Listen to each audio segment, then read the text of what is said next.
हमारे यहाँ अंग्रेजों के कानून चल रहे हैं। IPC, Indian penal code, CrPC, criminal procedure code, CPC, civil procedure code, ये सब अंग्रेजों के हैं। इनके आधार पर न्याय नहीं मिल सकता, क्योंकि ये अन्याय करने के लिए बनाए गए थे सारे कानून।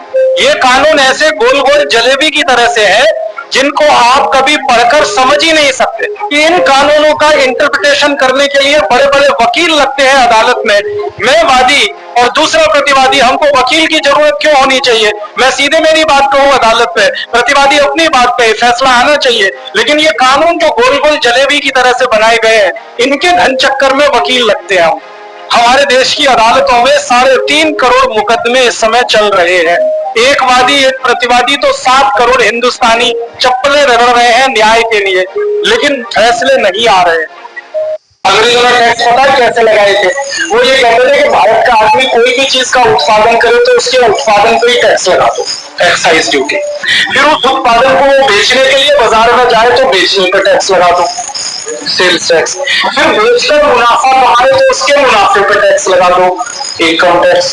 फिर उस सामान को एक गांव से दूसरे गांव में लेके जाए तो दोनों गांव में टैक्स लगा दो, एक में एंट्री टैक्स, एक में एग्जिट टैक्स। फिर अंग्रेजों की सड़क पर से लेके जाए तो वहां टैक्स लगा दो, टोल टैक्स। फिर ऑक्ट्रॉय लगा दो। ऐसे करके 20 टैक्स उन्होंने प्लान किए।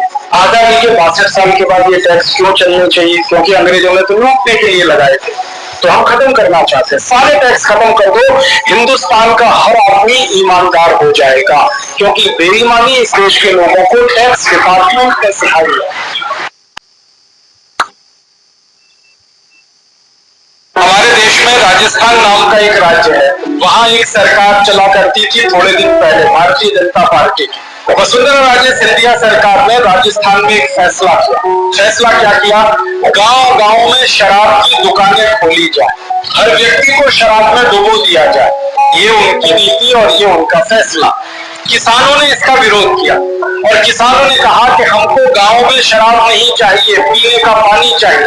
परिणाम क्या हुआ? किसानों ने इस मांग के लिए अपनी रैली निकाली और वसुंधरा राजे सरकार ने उस रैली पर गोली चलाने का आदेश दिया।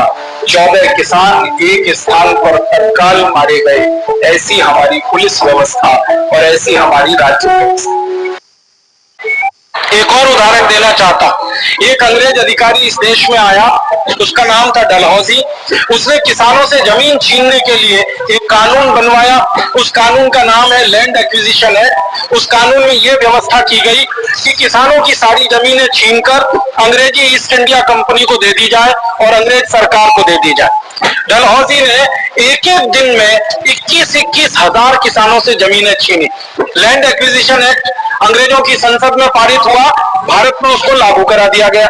उस कानून में व्यवस्था क्या थी कि जिस जमीन पर अंग्रेजों की सरकार एक नोटिस लगा देगी, उसी दिन से वो जमीन अंग्रेजों की हो जाएगी।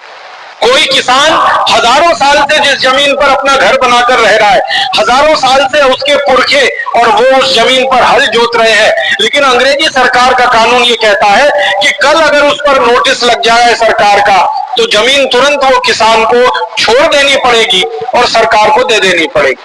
तो इस कानून के आधार पर जमीनें छीनना शुरू किया और 10 करोड़ किसानों को डलहौजी और अंग्रेजों की सरकार ने भूमिहीन बना दिया।